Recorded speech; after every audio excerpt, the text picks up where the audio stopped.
नमस्कार, स्वागत आहे तुमचं देशदूतच्या आरोग्यम या एका अनोख्या सिरीजमध्ये.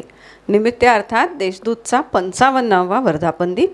या वर्धापन दिनाच्या सगळ्यांना खूप साऱ्या शुभेच्छा. या सिरीजमध्ये आपण नाशिकचं आरोग्य बघतोय आणि नाशिकचं आरोग्य बघताना अर्थातच आपल्याला नाशिकमध्ये कार्यरत असलेले वेगवेगळे एक्सपर्ट्स, डॉक्टर्स यांचं कार्य बघावं लागेल. त्या अनुषंगाने नाशिकमध्ये काय बदल झालेले आहेत, त्या आरोग्याच्या क्षेत्रात काय टेक्नॉलॉजी आलेली आहे, यावरचा हा विचार. नाशिकला एक मेडिकल हब म्हणून आता गणलं जातं आहे. ते का गणलं जातं आहे? नाशिकमध्ये महाराष्ट्रातनं, उत्तर महाराष्ट्रातनं किंवा आता इव्हन परदेशातनं पण पेशंट्स का बरं येऊ लागलेले आहेत?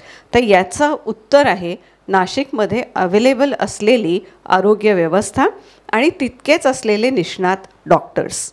आज अशाच एका अवलियाशी आपण भेटणार आहोत. कार्डिओलॉजी म्हणजे हार्ट डिसीज आणि आपल्या हृदयाच्या बाबतचं जे सगळी काळजी घेतात, एक असंच हृदयस्पर्शी व्यक्तिमत्व. आपण बोलतोय डॉक्टर मनोज चोपडा यांच्याशी. सर नमस्कार आणि स्वागत आहे तुमचं देशदूतच्या आरोग्यम या सिरीजमध्ये. नमस्कार, मी डॉक्टर मनोज चोपडा.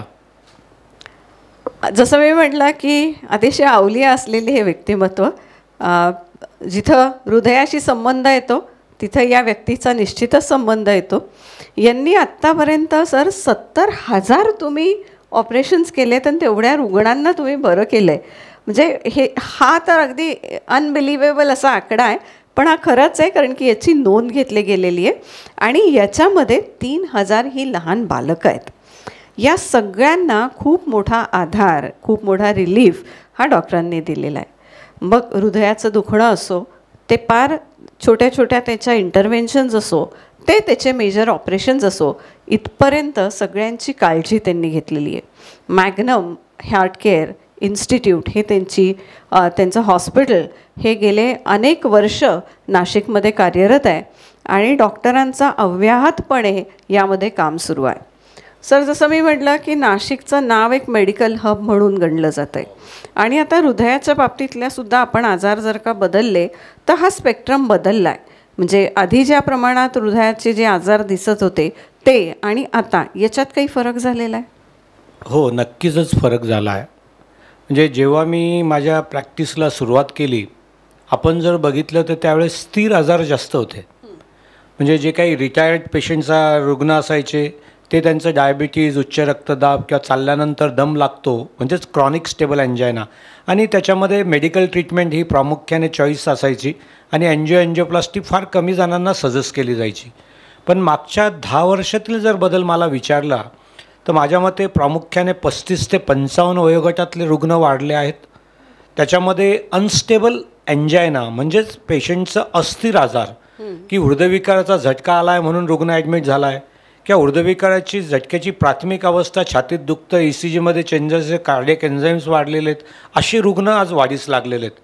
माझ्या मते ही अस्थिरता जी आज आपण समाजात बघतो आहोत किंवा आपल्या जीवनशैलीत बघतो आहे, तीच अस्थिरता आपण आपल्या आजारांमध्येही बघतो आहे असं मला वाटतं. अगदी खरं. आणि त्याच्यामुळे अगोदर मी जसं बोललो की मला एन्जिओग्राफी करायची तर कन्व्हिन्स करावं लागायचं, काउन्सिल करावं लागायचं. आज आता एन्जिओग्राफीला रुग्ण नातेवाईकच म्हणतात, काही उद्या डॉक्टर पेशंट वाचला पाहिजे, एन्जिओग्राफी एन्जिओप्लास्टी करून टाका पण माझा रुग्ण वाचवा. तर हा जो काही अस्थिरता जी निर्माण झालेली आहे, हा एक फार मोठा बदल आजारांमध्ये झाला आहे असं मला वाटतं. आणि त्यामुळे जेव्हा जेव्हा रुग्ण ॲडमिट होतात ते ICCUमध्ये डायरेक्टली येतात. त्यांची इमर्जन्सी एन्जिओप्लास्टीज करावं लागतात किंवा इमर्जन्सी बायपास सर्जरी कधी कधी विचार करावा लागतो. आणि गुंतागुंत ह्या आजारांची जास्त होते, कारण की काय होतं आहे की 35 ते 55 वयोगट किंवा 30मध्ये हार्ट अटॅक आला तर त्याचा ॲक्सेप्टन्स कमी आहे. अगदी. आणि हा आपल्याला कशाला हार्ट अटॅक येणार आहे, ही ॲसिडिटीज असेल, गॅसेस वाढलेत, आणि हा जो काही वेळ त्याच्यामध्ये जातो आणि रुग्ण पहिल्या 3 ते 6 तासात पोहोचायला पाहिजे, तो फक्त 12% रुग्ण आज भारतामध्ये पोहोचतात. आणि आजही रुग्ण 24-48 तासानंतर जेव्हा पोहोचतात तेव्हा त्यांचं रक्तदाब कमी झालेला किंवा त्यांना हार्ट फेल्युअर तयार झालेलं किंवा BP व्यवस्थित राहत नाही आहेत किंवा हृदयाची गती असंबंध वाढणे किंवा प्रॉब्लेम्स येणे, तर असे रुग्ण त्याच्यामुळे वाढतात. आणि तिथे मग आपल्याला चॅलेंजिंग होऊन जातं की यांना कशा पद्धतीने हँडल करावं. अगदी खरं आहे. म्हणजे हे वय कमी होणं ही निश्चितच फारशी काही चांगली समाजाची स्थिती आपल्याला दिसत नाही आहे. पण आज समाजात आपण असं बघतो आहे की एकंदरीतच जीवन पद्धती बदलली आहे आणि स्ट्रेस हा फॅक्टर खूप वाढलेला आहे. युजली सर असं एक गृहीत धरलं जातं की ताणतणाव वाढला की त्याचा परिणाम हृदयावर होतो. तर नेमका हृदयाला आजार होतो म्हणजे काय होतं? बेसिकली आपण हृदयाचा जर विचार केला, आपण ज्या आजाराबद्दल आत्ता बोलतोय ते करोनरी आर्टरी डिसीज, त्यालाच आम्ही इश्चेमिक हार्ट डिसीज किंवा मायोकार्डियल इश्चेमिया किंवा इन्फार्क्ट म्हणजेच हार्ट अटॅक येणे असे वेगवेगळे शब्द वापरतो. करोनरी आर्टरी म्हणजे आपल्या हृदयाला रक्तपुरवठा करणाऱ्या नसा, त्यांच्यामध्ये ब्लॉकेजेस तयार होणे, त्याच्यामुळे तुम्ही चालल्यानंतर दम लागणे किंवा छाती दुखणे म्हणजे स्टेबल एंजायना, पण तुम्हाला बसल्या बसल्या छातीत दुखतं आहे किंवा थोडंही चाललं तरी छाती भरून येते किंवा दम लागतो आहे, म्हणजे हार्ट अटॅकची प्राथमिक किंवा हार्ट अटॅकची लक्षणं आपण त्याला समजतो. तर करोनरी आर्टरी डिसीज म्हणजे आणि दुसरे आजार आहेत ते संधिवातामुळे झडपांना आजार होणे किंवा स्नायूंना आजार होऊन त्याचे स्नायू वीक होणे किंवा आपलं इलेक्ट्रिकल करंट रिलेटेड आजार, असे 4 प्रकार आहेत. त्याच्यात प्रामुख्याने आपण करोनरी आर्टरी डिसीजबद्दल जे बोलतो आहोत त्याच्यामध्ये जीवनशैलीतील बदल हे सगळ्यात महत्त्वाचं घटक आहे. आणि माझ्या मते 35 ते 55 वयोगटामध्ये आपण सगळे बेसिकली आपलं फॅमिली आपल्याला सेट करायची असते, स्वतःचं घर तयार करायचं असतं, मुलांचं एज्युकेशन त्यावेळेस असतं आणि करिअरमध्ये you want to achieve something. तर ह्या सगळ्या गोष्टी करत असताना आपल्याकडे अगोदर एकत्रित कुटुंब पद्धती होती आणि सगळं वेगवेगळे जॉब्स डिव्हायडेड असायचे. आज माझ्या मते हम दो हमारा एक किंवा हम दो हमारा दो जे काही झालं आहे त्याच्यामुळे लोकसंख्या वाढली पण एकटेपणा जास्त वाढला आहे आणि त्याच्यामुळे प्रत्येक गोष्टीचा निर्णय घेताना स्वतःलाच घ्यायचा आहे आणि त्याच्याकरता जो सोशल सपोर्ट असतो तो कुठेतरी गेला आहे. आणि त्याच्यामुळे माझ्या मते जी काही मानसिक धावपळ आणि प्राणांतिक धावपळ आपण म्हणूया या सगळ्या गोष्टींची, कारण की आज खर्चाचा ताळमेळ बसत नाही आहे. आपण रोज बोलतो की सकाळपासून का जो काही आहे तो रात्रीपर्यंतचा खर्च जर भेटला तर आपलं जे काय आहे ते योग्य झालं, पण ते माझ्या मते आजही आपलं जर विचार केला तर 80% हा मिडल क्लास किंवा लोअर मिडल क्लास समाज आहे. आणि ह्या जो काही महागाई किंवा याच्यामध्ये ते जे काही ह्या गोष्टी आपल्याला करण्याकरता मेळ बसायला पाहिजे तो बसत नाही आहे, त्याचा कुठेतरी ताणतणाव आपल्या शरीरावरती नक्की येणार. त्याच्यामध्ये आपण जर आपलं सगळ्या दिवसाचा जरी विचार केला, म्हणजे जेव्हा आपण ताणतणाव बोलतो मोठे ताणतणाव फार कमी असतात. म्हणजे कधीतरी कोणी आपलं घरचं गेलं आहे, जवळचं कोणी व्यक्ती मृत्यू झाला आहे किंवा काही फायनान्शियल स्ट्रेसेस आले, ते कधीतरी 2-3 घटना आयुष्यात येतात. अदरवाईज तुमचे जे सकाळपासून रात्रीपर्यंत किती वेळा निगेटिव्हिटी आपल्याकडे येते, गाडी चालवताना किती वेळा कोणी क्रॉस मारला तर आपण आरेला कार्य करतो. तर ह्या प्रत्येक निगेटिव्हिटीमध्ये माझ्या ते हृदयाची गती, रक्तदाब फ्लक्च्युएट होत असतो, ॲड्रिनॅलिन नॉरॲड्रिनॅलिन जास्त सिक्रेट होतात, त्याच्यामुळे हॉर्मोनल चेंजेस होतात. आणि ह्या सगळ्या गोष्टींमध्ये माझ्या मते इन्फ्लमेशन म्हणजे तुमच्या शरीरामध्ये जे काही हॉर्मोनल किंवा केमिकल गोष्टी असतात त्याचा इम्बॅलन्स होतो. आणि त्या इम्बॅलन्समुळे इन्फ्लमेशन म्हणजे कोविडमध्ये आपण बघितलं आहे की व्हायरल इन्फेक्शन झालं की त्याचं CRP वाढायचं, that is a marker of inflammation, C reactive protein. त्याच्यामुळे गुठळ्या फुफ्फुसांमध्ये तयार होत्या पहिल्या आणि दुसऱ्या वेव्हमध्ये. तिसऱ्या वेव्हमध्ये मेंदूला रक्तपुरवठा करणाऱ्या आणि हृदय रक्तपुरवठा करणाऱ्यांमध्ये गुठळ्या होऊन हार्ट अटॅक किंवा पॅरालिसिस होत होतं. तर त्याचप्रमाणे आज ह्या बदललेल्या जीवनशैलीमुळे म्हणजे त्याच्यामध्ये इन्फ्लमेशनमध्ये मी 3-4 गोष्टी नेहमी बोलतो. गट मायक्रोफ्लोरा, तुम्ही जे काही खाता ते तुमचं शरीर. बरोबर. आज आता तुम्हाला मी एक गोष्ट इथं शेअर करू इच्छितो की आपले जे काही प्लेक्स म्हणजे जे नसांमध्ये ब्लॉक तयार होतात त्याला आपण प्लेक म्हणतो. त्याच्यामध्ये कोलेस्टेरॉल, स्मूथ मसल सेल्स आणि मॅक्रोफेजेसमुळे तो तयार होतो. आता ह्या इन्फ्लेमेशनमुळे इंडोथेलियल डिस्फंक्शन होऊन LDL कोलेस्टेरॉल पण त्याच्यात डिपॉझिट होतो आणि तो प्लेक मोठा होत जातो.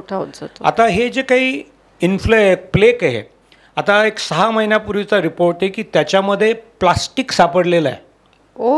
सो सी धिस म्हणजे तुम्ही जे काही खात आहात त्याच्यातनं जे काही प्लास्टिक, पेस्टिसाइड्स किंवा केमिकल्स जे जात आहेत ते तुमच्या प्लेकपर्यंत पोचत आहेत. म्हणजे शेवटी तुमचं जे काही शरीर आहे ते तुम्ही काय खाता त्याच्यावरती अवलंबून आहे.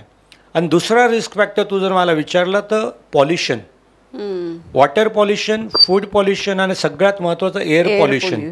जे आज आता जे काही तापमानातील बदल म्हणजे मागच्या 1 वर्षात आपण जे बघतोय, सडन उन्हाळा भरपूर वाढला, 40पेक्षा जास्त टेम्परेचर्स पाऊस पडल्यानंतर सुद्धा आता थोड्या वेळ रात्री फक्त टेम्परेचर कमी होतं, दिवसभर अजूनही टेम्परेचर जास्त आहे. आणि हे जे काही तापमानातील बदल आहे ते सुद्धा फार महत्त्वाचे आहेत तुमच्या शरीरामध्ये गुठळ्या तयार होण्याकरता किंवा इन्फ्लेमेशन वाढवायला. इन्फ्लेमेशनमध्ये तुला मी जे बोललो की फूड, तुमचा जो गट मायक्रोफ्लोरा आहे it is very important and which we are neglecting. कारण की वेगवेगळे चांगले जंतू तुमच्या पोटाच्या आतड्यांमध्ये असतात आणि त्याच्यामुळे तुम्हाला तुमचं अन्न व्यवस्थित पचवण्याकरता मदत करणे, त्याच्यानंतर तुमचं जे काही गॅसेस ॲसिडिटी जे आहे ते कमी करण्याकरता त्या गोष्टी मदत करतात. पण तुमच्या खाण्यापिण्याच्या वेळा, तुम्ही जे काय खाताय त्याच्यात झालेले बदल आणि याच्यामुळे तो गट मायक्रोफ्लोरा आज बिघडलेला आहे. जे प्रत्येक पेशंट येतो म्हणतो मला ॲसिडिटी वाढली, गॅसेस वाढले, कॉन्स्टिपेशन, बद्धकोष्ठता आहे, तर त्याचा संबंध गट मायक्रोफ्लोराशी पण फार आहे. तो बिघाड झाला तर इन्फ्लेमेशन शरीरात वाढणार. त्याचप्रमाणे आज आपण जर बघितलं तर दिनचर्येमध्ये वॉटर इनटेक प्रॉपर होत नाही आहे.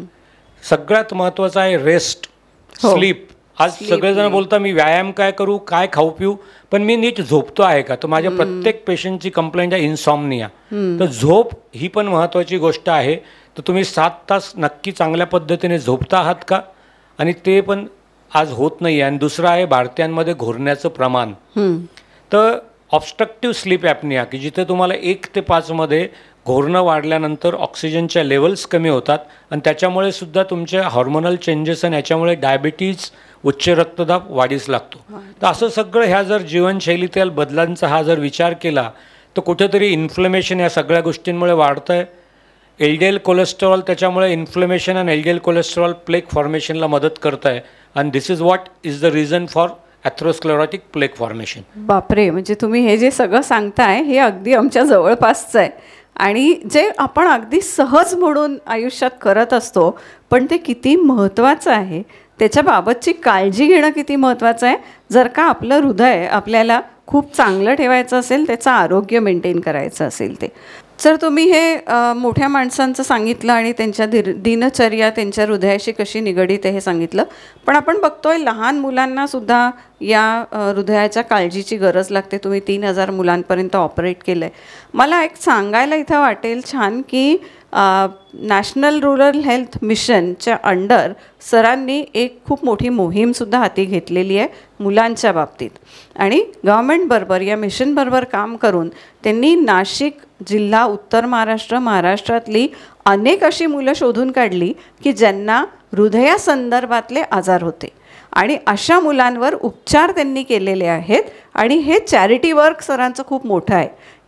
जेव्हा या सगळ्या मुलांना शाळांमधनं स्क्रीनिंग केलं गेलं, त्यांची तपासणी केली गेली, तेव्हा ही मुलं सापडली आहेत की ज्यांना खरोखरच हृदयाच्या या आजाराच्या उपचारांची गरज होती आणि त्या सगळ्यांचे उपचार हे चोपडा सरांनी केले. सर, मला वाटतं खरंच खूप मोठं काम आहे आणि फक्त मुलांना नाही तर कुटुंबालासुद्धा खूप मोठा दिलासा तुम्ही दिला आहे. तर या मुलांच्या आजाराबद्दल सांगा, त्यांना कसं शोधून काढलं आणि त्यांच्यामध्ये काय उपचार झाले? लहान मुलांचे आजार म्हणजे आमच्या भाषेत म्हणायचं तर कंजेनायटल हार्ट डिसीज, म्हणजे जन्मता असलेले हृदयातील दोष. हृदय हे 4 कप्प्यांनी बनलेलं असतं. त्यात 2 ॲट्रिया आणि 2 व्हेंट्रिकल म्हणजे कर्णिका आणि जवनिका.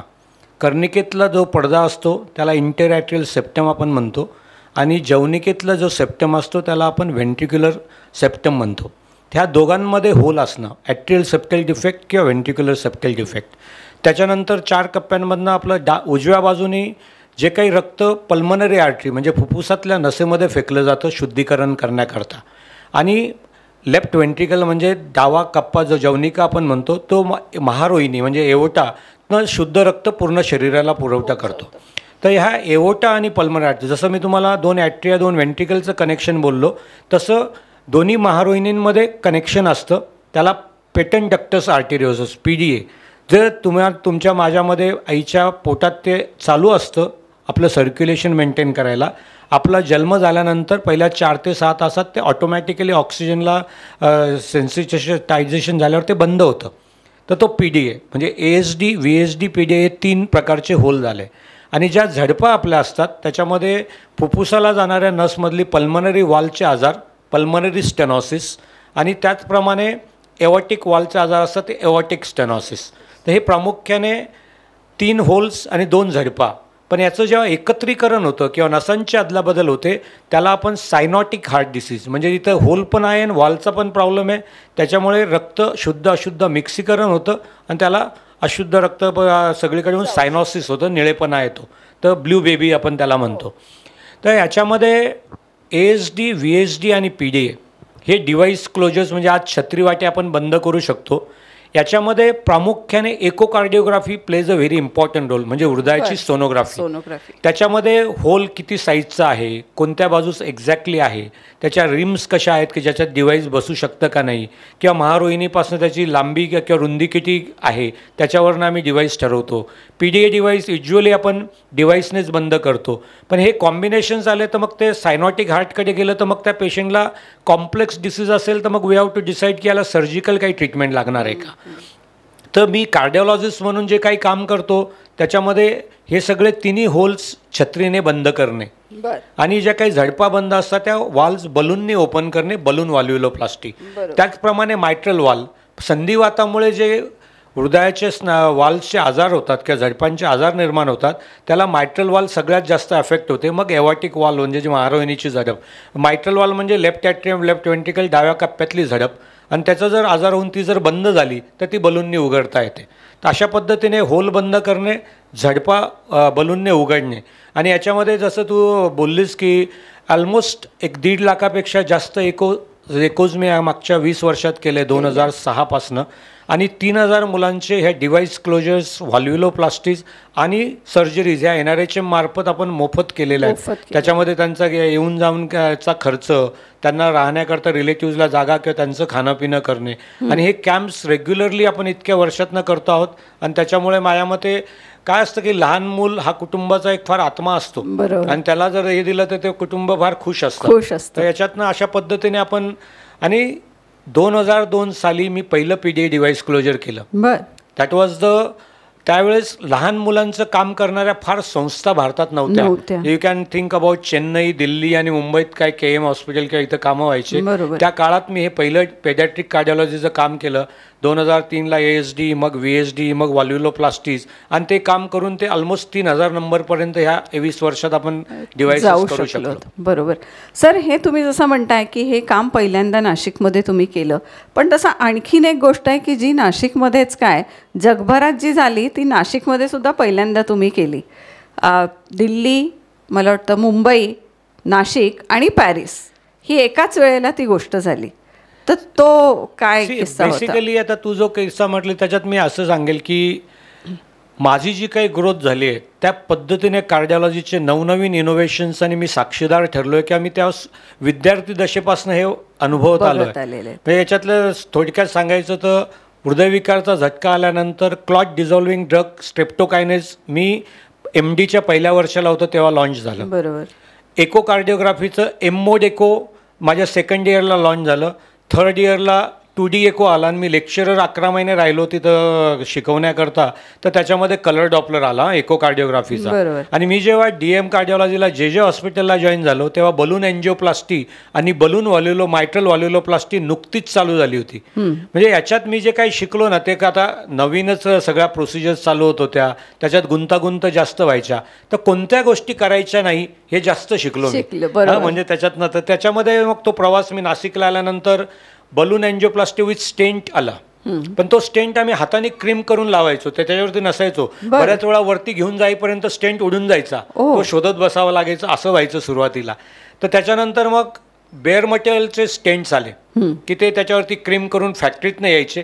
मग हे प्रॉब्लेम्स आमचे कमी झाले. पण बेअर मेटल स्टेंट्सचा प्रॉब्लेम होता की आपण जेव्हा ती एन्जिओप्लास्टी करतो तेव्हा ब्लॉक काढतो आणि तिथे स्टेंट त्या साईजचा टाकून रुंदी आणि मापे मोजून करतो ते.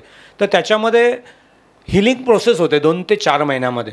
ती हिलिंग प्रोसेसमध्ये कधी कधी आपण जाड खपली बघतो, कोणाला जखम झाली तर सेम खपली तिथं जर तयार झाली तर रिस्टनॉसिस होतं. तर balloon angioplasty restenosis was almost 50 to 60% long term. पण शॉर्ट टर्म तुम्ही बलून केल्यावरती नस फाटली तर ती पुन्हा बंद होऊन जायची. That was the disadvantage of balloon. मग स्टेंट त्याच्याकरता आले. आणि 2002 साली कॉर्डिस कंपनीने सायफर नावाचा स्टेंट आणला. त्यावेळेस मी पॅरिसमध्ये कॉन्फरन्स करता गेलो होतो.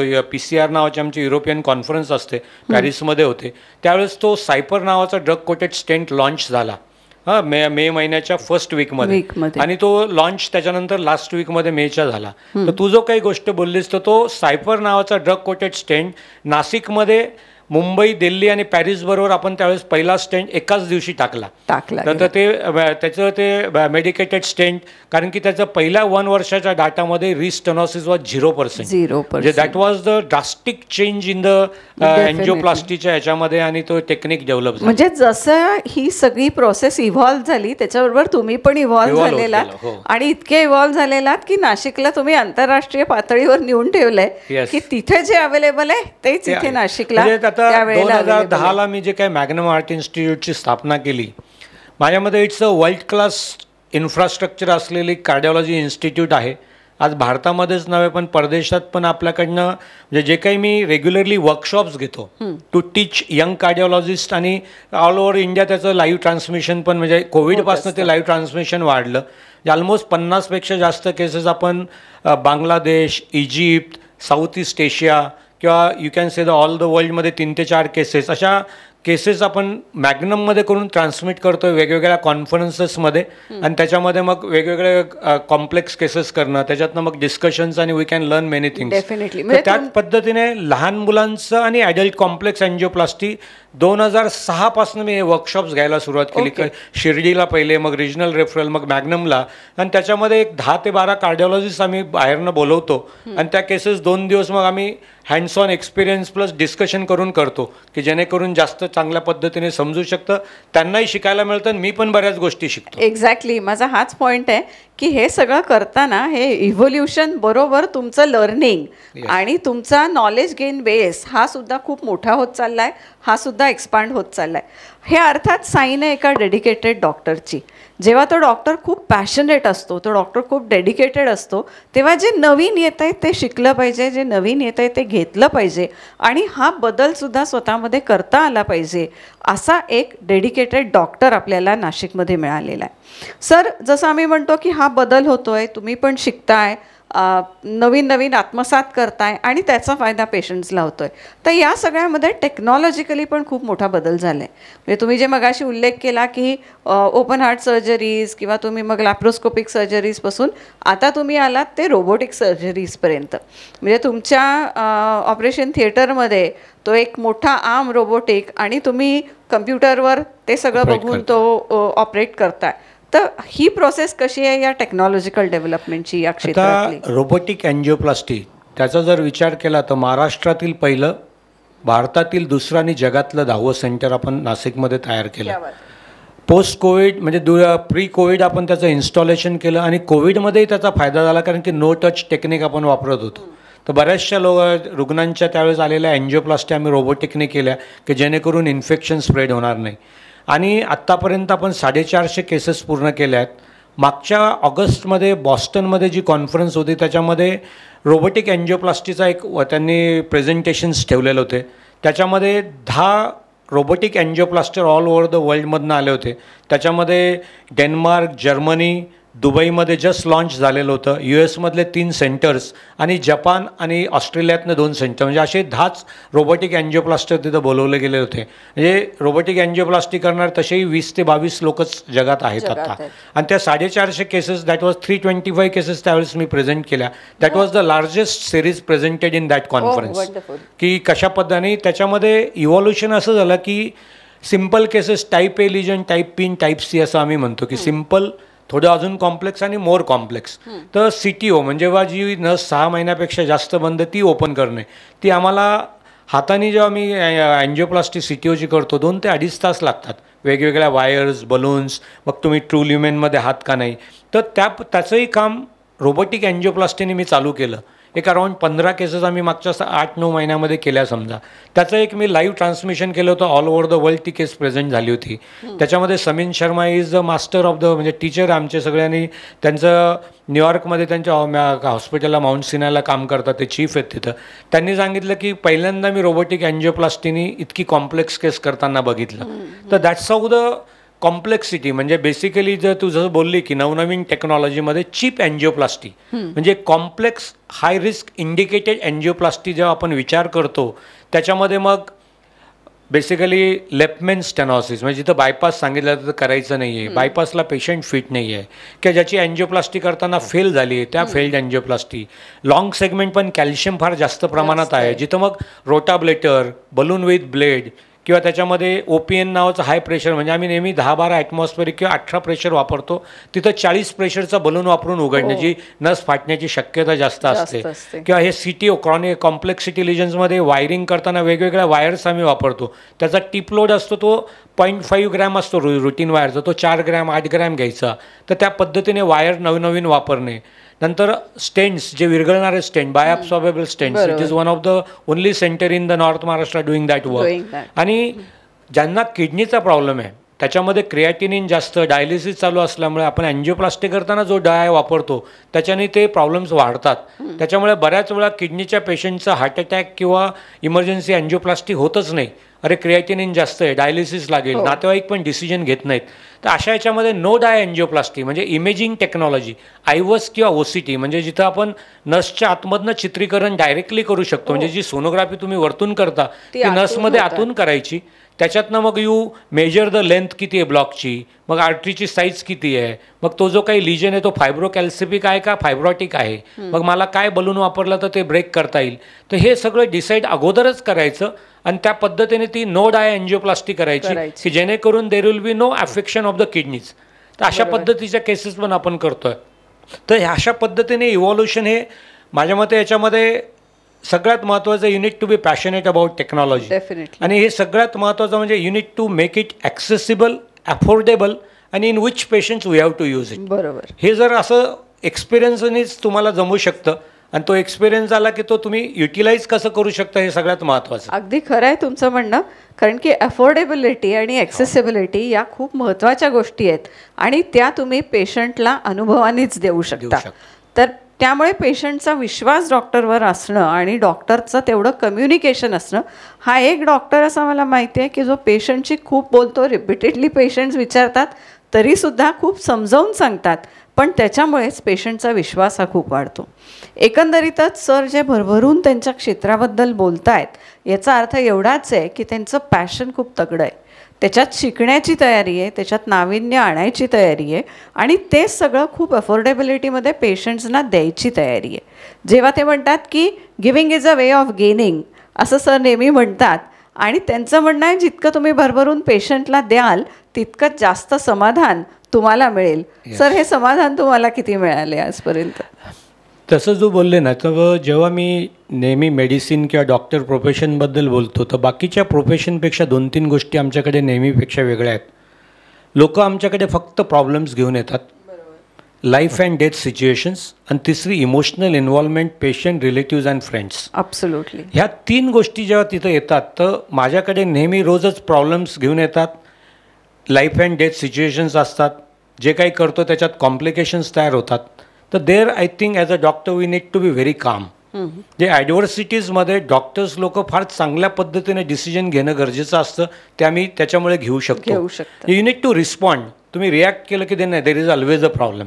तर रिस्पॉन्सेस तुम्ही हे करतो. आणि तू जसं बोलली की कम्युनिकेशन, तर सगळ्यात महत्त्वाचं माझ्यामध्ये याच्यात empathy, because we always try to keep patient and relatives ahead of us. बरोबर. तुम्ही एकदा ते करायचा प्रयत्न केला आणि त्याच्याबरोबर तुम्ही एम्प्लॉई स्टॉपला पण जर इन्व्हॉल्व केलं तर केअर फॉर अदर्स हा जर एक फॉर्म्युला आला की त्याच्यामध्ये ऑटोमॅटिकच उत्तरं सापडत जातात. जसं तू बोलली ट्रस्ट महत्त्वाचा ठरतो, त्याच्याकरता कम्युनिकेशन म्हणजे त्यांना त्यांच्या भाषेत समजून सांगणे, त्यांना त्याच्यात विश्वासात घेणे. कारण की बऱ्याच वेळा माझा रुग्ण चांगला आहे आणि अचानक खराब होऊन प्रॉब्लेम्स होतात, किंवा जो रुग्ण खराब आहे सांगतोय तो चांगला होऊन निघून जातो. तर ह्या ज्या काही गोष्टी अघटित किंवा काही डेस्टिनी असेल किंवा काही there is a third power which works in this, तर त्याच्यामध्ये पेशंटची लिसनिंग पॉवर पण आपल्याला असणं फार गरजेचं आहे. कारण की पेशंट आणि नातेवाईक काय सांगतात ते समजून घेऊन त्यांना जरी आपण कान दिला, 2 मिनटं जरी ऐकलं तरी आपण त्यांना जिंकलं असं होऊन जातं. तर त्याच्यामध्ये त्यांचं ऐकणं फार महत्त्वाचं ठरतं. आणि ह्या 3-4 गोष्टीचा जर फॉलोअप केला तर माझ्या मते we always succeed in our profession. Whatever you do. निश्चितच रुग्ण बरा होणं हाच सक्सेस आहे.